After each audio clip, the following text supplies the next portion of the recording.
welcome from Grizzland or wherever you are watching. This is the ABC 24 2025 special edition of the 24th Floor. We are talking about the NBA Draft. Avery Braxton here for ABC 24, your sports director and your host for the next 20 or so minutes. We are hanging out in FedEx Forum, currently in the Don Poyer Media Center, where we are waiting and watching to see what the Grizzlies will do here in the 2025 NBA Draft. And by the night's end, we will have a conversation with Zach Kleiman, whether it be about picks that the Grizzlies have made or maybe potentially a trade and bringing in some new players to the Grizz Den. What we got to talk about is we thought it would be kind of a quiet night here on the first night of the NBA Draft because the Grizzlies did not have any draft picks to use. That wasn't, of course, until they traded Desmond Bane, and now they've got four, one of which they can use tonight. They have pick number 16.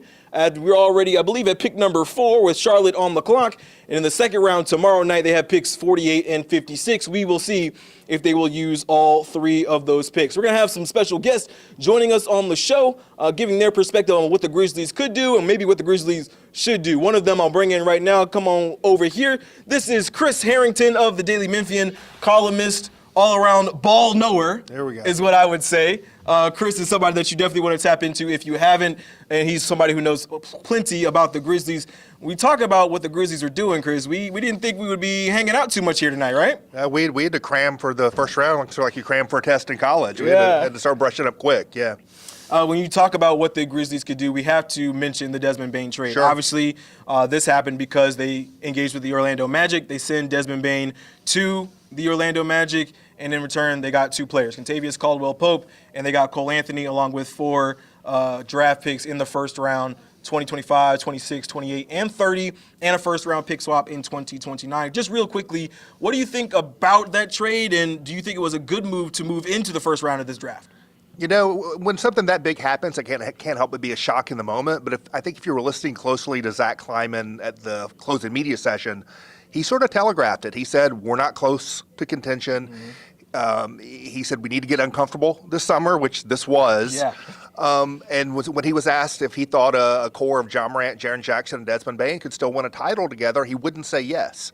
But then he said, I'm not going to trade John Morant. And he said it was a priority to re-sign Jaren Jackson. And so where did that leave you? It left you with Desmond Bane. If you got to give something to get something, and that sort of put them in the position, you know, to try to shake up their team by moving Bane. And they got a lot of assets in return. Assets don't win games, players do. And so it's a real test for him and the organization to see if they can turn those assets into the kind of team around John Morant and Jaren Jackson that can go further. You got Kentavious Caldwell-Pope coming in here, Kentavious Caldwell-Pope and Cole Anthony coming into the building.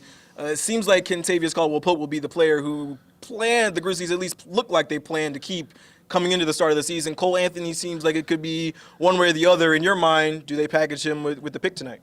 I think that's one path. They're in an interesting spot at pick 16. They have 4 different routes they could go, and there's really a logic to any of the 4. Mm-hmm.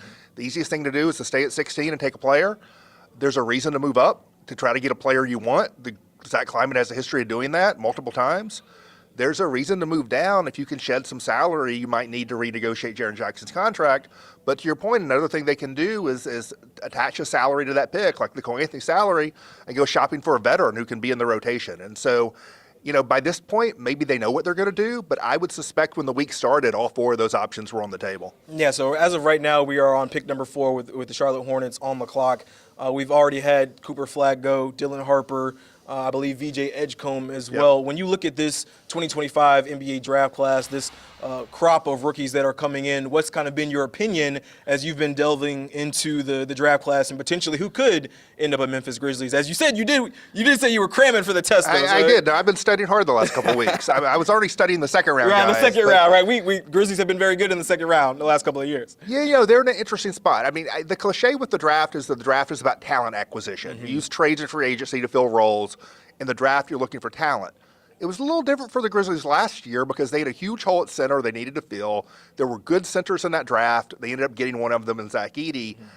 I don't think they go into this with their eye on one position. I don't think they can be locked into one spot. They always need a wing. They've needed a small forward for a generation. You know, That's a great way to put it. Yeah, a generation it really is. is. A really good way They've to been hunting for a small forward for 20-something years. Zach Edey's probably going to miss the first month or so of the season. There's a need for a big, but I think they'd rather have a veteran in that spot. Mm-hmm. So I think they're likely to take some kind of wing forward, a 2-3-4, somewhere in that area. But I think you're really looking for talent in the draft. And I think the Grizzlies can incorporate any position if the player's good enough. When you look at the draft class already, it seems like it is a little top heavy. What do you like about this draft class? I think there's some interesting players in the middle of the draft. I worry that the Grizzlies, what I really worry about is that the Grizzlies are at 16, and the two teams picking directly in front of them are the San Antonio Spurs and the Oklahoma City Thunder. Who are notorious for their great picks, right? Known as two of the best organizations in basketball. Also, arguably, the two franchises the Grizzlies have the most history with in terms of playoffs. And so, it's set up for, whoever you think's the best player, be prepared for that player to wear a Spurs cap or a Thunder cap, later in the night. So I worry about that for the Grizzlies. Okay, so now that looks like the Charlotte Hornets are still on the clock, their pick is in. As we grow a little bit closer, what should the Grizzlies do in your mind? If you are King Kleiman, you're sitting in the GM seat, what do you do with this pick or with this draft? I think you have a better chance of landing a star in the draft than you do via trade, unless you're really going to flip the Desmond Bane thing around and send out everything you just got back. But I think it's hard to find that player. So I think they should swing for high upside talent, and if that means moving up in the draft, I think they should be willing to do that if the price is not too high. They have all these extra picks now. If you could just use one of them to move up from 16 to wherever to get the player you think has a chance to be a star, moving up is in the cards. And you did mention think they might do that. You mentioned in your article that Zach Kleiman has a history of moving up in the draft, not so much moving back and gaining more capital, but moving up to Desmond Bane, Brandon Clark, Santi Aldama, Zaire Williams didn't work out as much, but he's done it over and over again. Deep breath, right? Yeah, Who else yeah. Who else you that has been the history. There, yeah. They like to target players and try to go get them. Mm-hmm. Okay. So in your mind, who are a couple of players that you think could be picked up? As we watch, the Charlotte Hornets just picked up Con Knipple out of Duke, the wing. And we know that wings are a premium in the NBA right now. Yeah, there seem to be 7 or 8 guys in this draft who are pretty locked into those spots. I don't see the Grizzlies moving up that high, but a couple guys I'm interested in, I think a lot of people are interested in. I think a lot of people are really intrigued by Cedric Howard from Washington State, who's 6'6" wing with a 7'2" wingspan and a smooth shooting stroke. He looks like a guy who could be a very high-level NBA player.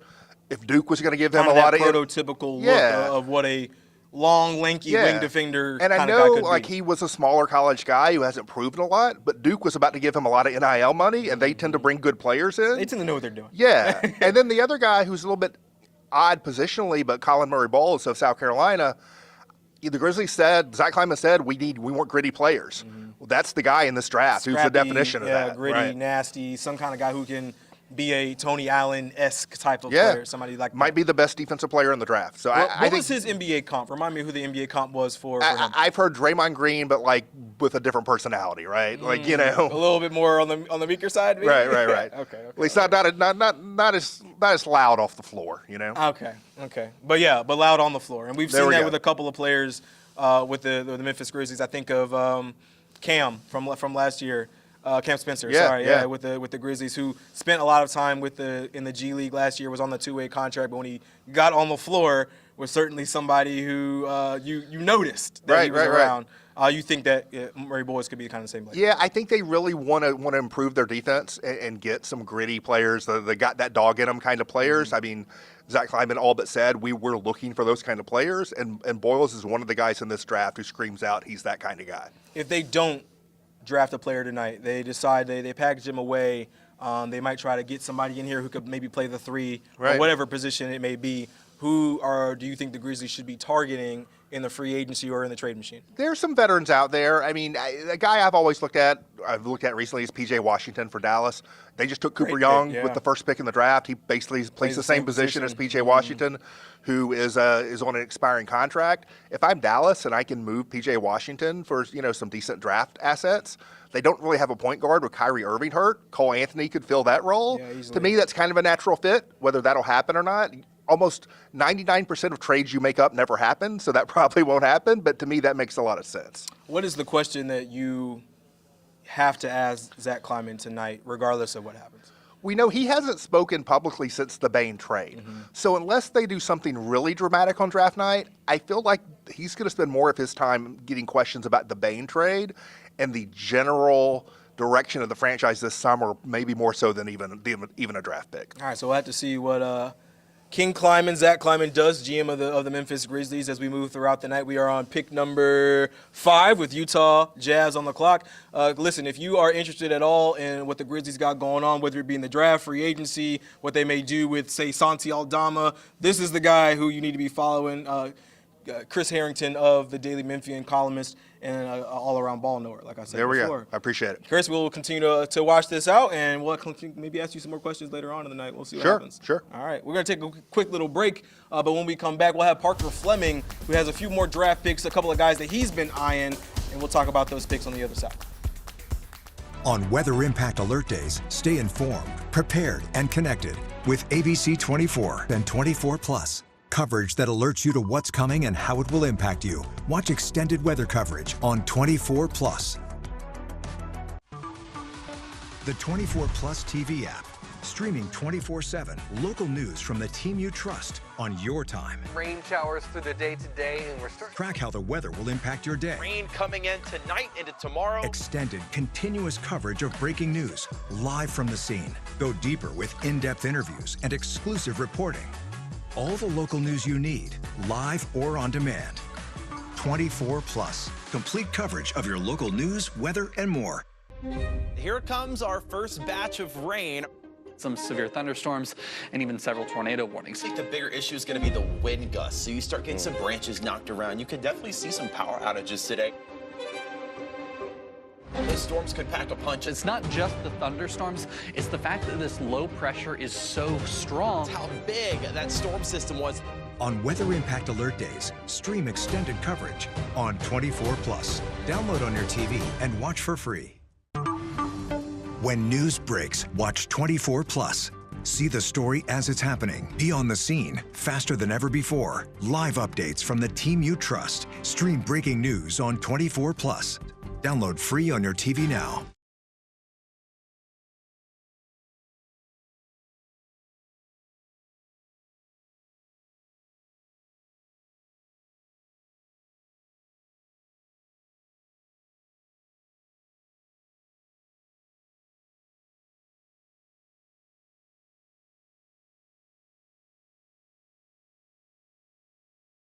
Morant and Kool-Aid announced a collaboration on his Ja 2s, the Ja 2 Kool-Aid colorway, also known as the Mixed Berries colorway. Morant gifted pairs of that colorway to the Jet Academy at the Nike EYBL AAU tournament at the Memphis Sports and Events Center this weekend. But they are not the only ones. Drew Hill was also gifted a pair of Ja 2 Mixed Berries. This is by far the best promotional item that has ever been sent. Go ahead and bring them out. Let's bring them out. Let's see what we. So first of all, in the top, we got to appreciate the oh yeah. Oh here. yeah. And I also want to say to Kool-Aid, by the way, I hadn't drank Kool-Aid in like 15 years. After these showed up, I went. They put some packets in here. A couple packs, yeah. I went and made Kool-Aid, and it was just as delicious as it was when I was younger. You obviously are a Melrose alum yourself. What would you say about the talent from the track side of things that can come out of Memphis? We talk so much about the basketball talent that comes out of this town, but from a track perspective, what do you see as you do this year after year? Actually, we have 2 gold medalists out of Melrose. My teammate Sheila Eccles was the one that gave Flojo the baton in 1988. We were teammates at Melrose. And then Kennedy McKinley is a boxer. So to be able to have 3 Olympic gold medalists, we all walked the halls at the same time, along with a now NBA champion and a couple of Super Bowl champions. And so we're like, hey, we're the home of the champions. Welcome back to ABC 24, the ABC 24 2025 NBA Draft Special Edition. I'm Avery Braxton, and I got to bring in my second guest of the evening as we watch this NBA Draft. It's my guy, Parker Fleming. Parker actually has a day job that's not in media, but what he does do, he does for the love of the game. Actually started a Substackalitis, how you say it? Substackalitis. Substackalitis. Yeah. That's it's a big word for Elmo. Yeah. I struggled through that one. But what he did with your Substack is you actually put together a NBA draft guide before we get into your picks, as Ace Bailey just went to the Utah Jazz at number 5.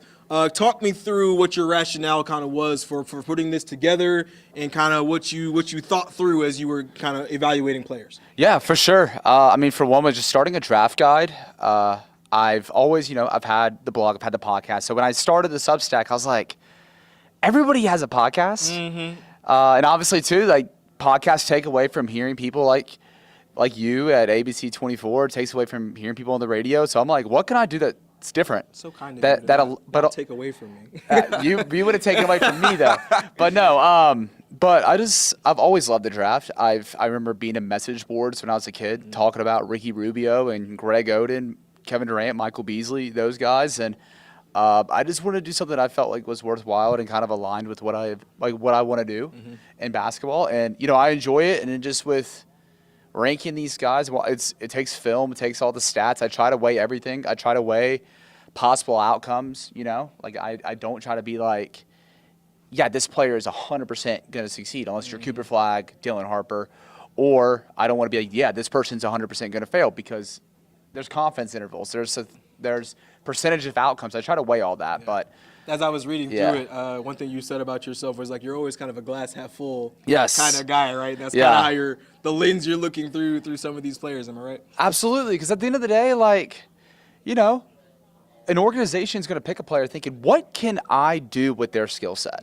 They're not thinking, oh, this guy, we don't really like him all that much, so like, we'll just kind of have him sit on the bench. No, they're drafted, especially in today's NBA and today's CBA. I mean, look at that Oklahoma City, Indiana series.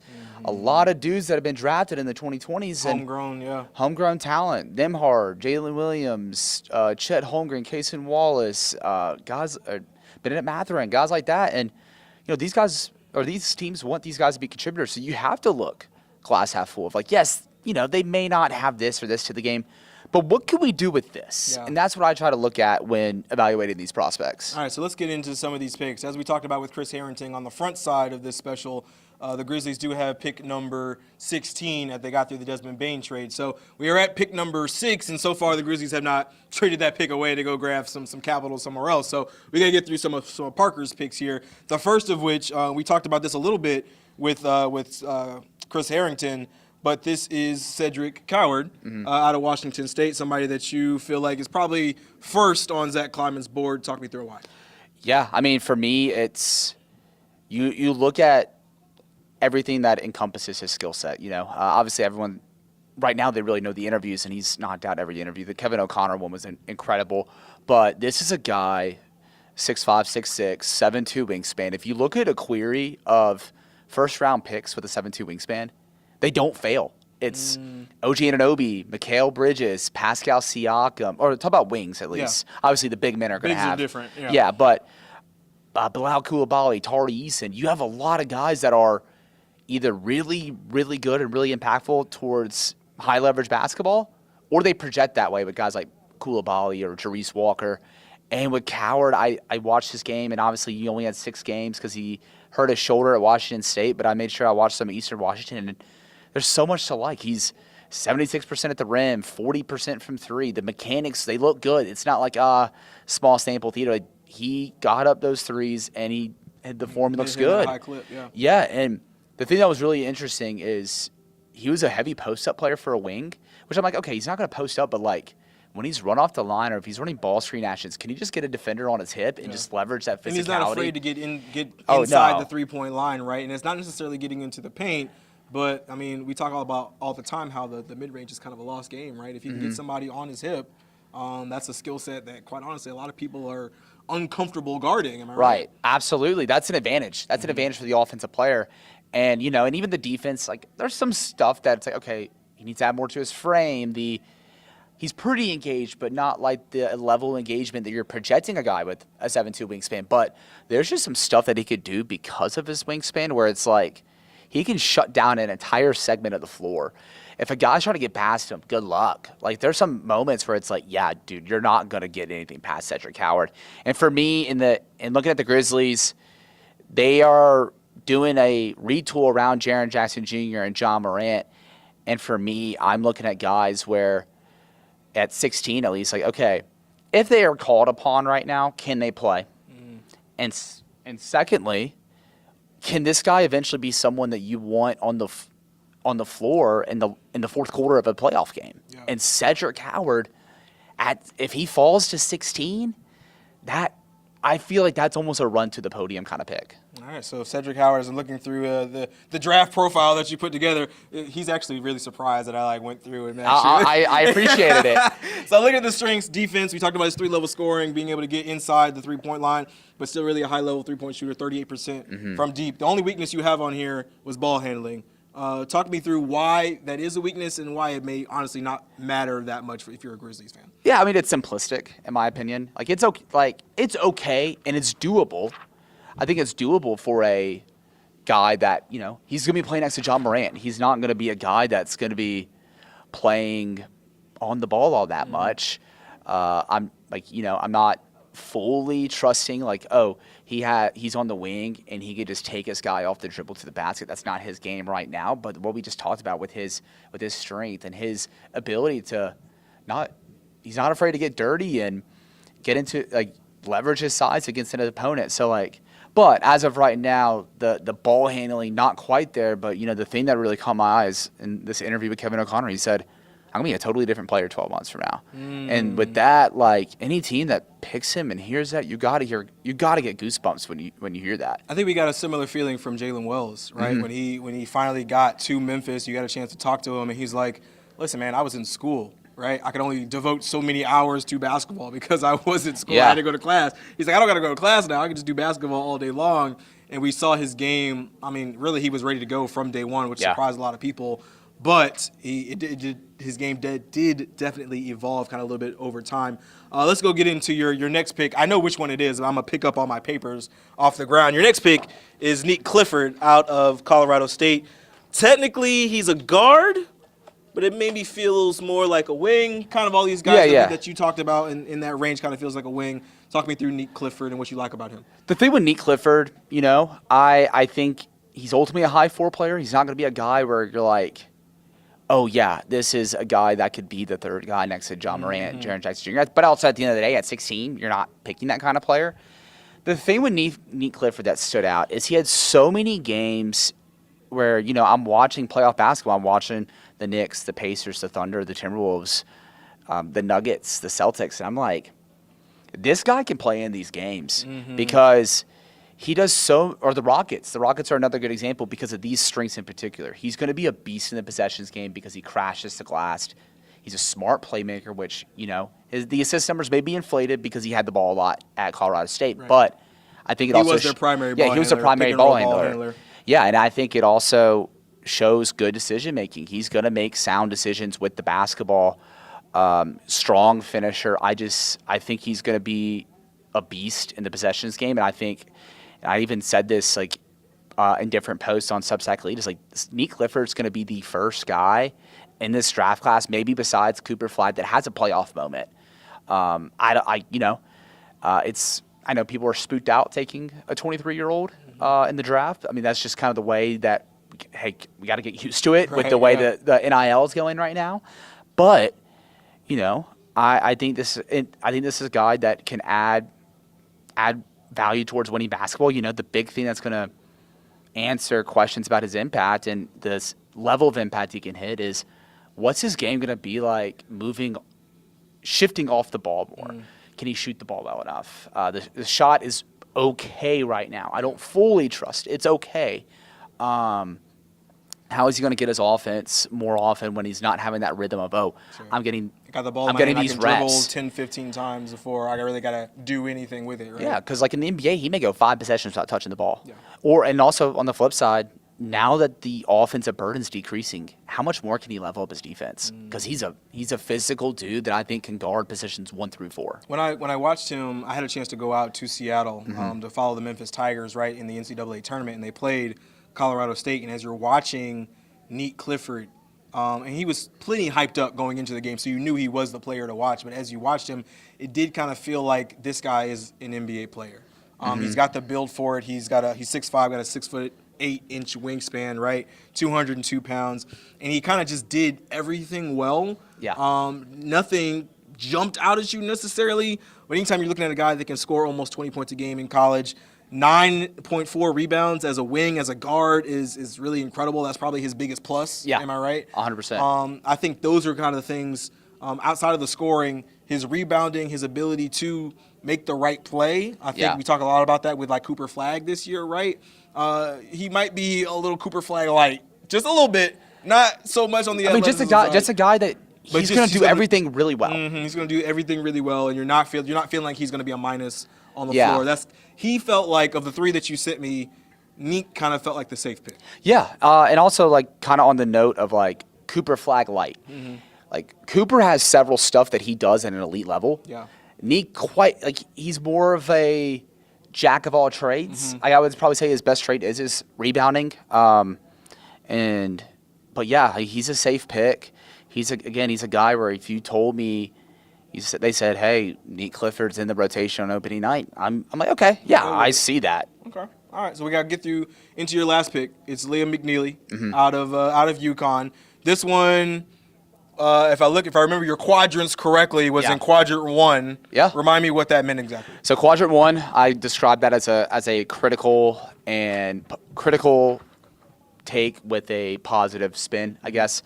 And with Liam McNeely, I talked about him. It was with him and Asa Newell. I said their flaws are real, but the context didn't do them any favors. They're better than the context suggested. Both of them came from that loaded Mount Vert team with Cooper Flagg, with Derek Queen, with Memphis point guard Curtis Givens. And, I look at McNeely specifically. He was a guy that immediately caught my eye going into the cycle because, big forward, 6'6", 6'7", going to UConn where it's like, yeah, and I saw why. He's a high IQ player. And the thing that really stood out to me is, he's at this, at that invitational at Bartlett. Cooper Flagg's going at 20% because he's like, okay, I'm not going to try to get myself hurt at this. Right. Liam was going full throttle. And I saw just the shooting and the feel, and it's stuff that you didn't get to see at UConn because, for one, it was a down year for Dan Hurley. Yeah, it was. Y'all, especially after they were coming off the championship season, back-to-back championship season. For sure. Like, the guard play wasn't good. He had to do a lot of primary ball handling, primary creation. That's not his game at all. And also, too, a thing that he'll point out in interviews is he had a nasty ankle sprain, missed like 4 or 5 weeks, and then he still really wasn't that recovered. And so when you have that, you're already not the most athletic player. And, like, the context, like, you're going to look bad. Like, you're going to look bad. And, the big question with Liam McNeely is, if he's such a good shooter, then why didn't he shoot well? And it's because the context was bad. And I just think, if you're in a situation where a guy like Cedric Howard or Colin Murray-Boyles are not on the board, I roll with McNeely because he's the kind of guy you want next to John Morant and Jaren Jackson Jr. He's going to space the floor. He's going to make the right play. Defensively, like, I don't think he's a traffic cone. Yeah. I think he's going to be pretty good because he's big, has good strength, and he's just a smart basketball player. And that's just kind of where I stand. And also, too, you lost Desmond Bane. Luke Kennard's an unrestricted free agent. You have Santi Aldama's restricted free agency to worry about. That's a lot of shooting. Yeah, a lot of shooting you're missing. That's a great point. That's a great point. So that's where I stand. So those are your 3 picks that you think the Grizzlies could be targeting here in the draft. We are on pick number 7. In your mind, do the Grizzlies make the pick tonight? And if they do, who is your favorite? So my gut take was just more of like what I would do, and that is I would try to see if you can make somebody say no to a starting caliber to acquire a starting caliber small forward veteran. But gut, I think they're going to get Cedric Howard. Okay. I just think he has a higher variance than people realize. I mean, granted, we could look up and at 8 he could be the pick. Be gone. He's that kind of guy. You're like saying this, I'm like, oh, who just got picked up? Yeah. So I'm just going to go with my gut and say they're going to make the pick at 16. It's going to be Cedric Howard. All right. I like that. I like the pick. I mean, I like all your analysis. It's very, very well done. Tell people how they can find your stuff, and you actually have a special reason behind why you do your Substack as well. Explain that. Yeah, I'll make sure I look into the camera. Look into the camera real hard. So yeah, you can find my Substack, Substack Elitist. It's just gonna be a lot easier if you look at my Twitter at Paca_Flocka. I'm all on. He goes hard in the paint. Yeah, I have all the other socials, but that's the one you'll find me on the most. But yeah, my Substack, it's a free Grizzlies NBA Draft Substack, and if you subscribe as a paid subscriber, No strings attached. It's just a simple donation to St. Jude Children's Research Hospital for my wife, Allie Allen Fleming, who has battled cancer for 12 years. So it's been a fun journey. So I just appreciate the support, and I appreciate you giving me this platform. Man, your wife is lovely. Your writing is fantastic. It was an easy thing to say, bring Parker up here on the show. We're going to wrap things up here. We are on pick number 8. Brooklyn is on the clock. So about 8 picks left until number 16, where the Grizzlies could pick tonight. You have been watching the 2025 NBA Draft Special Edition here on the 24 Plus app. We appreciate you. For Parker Fleming, I'm Avery Braxton. We'll see you next time.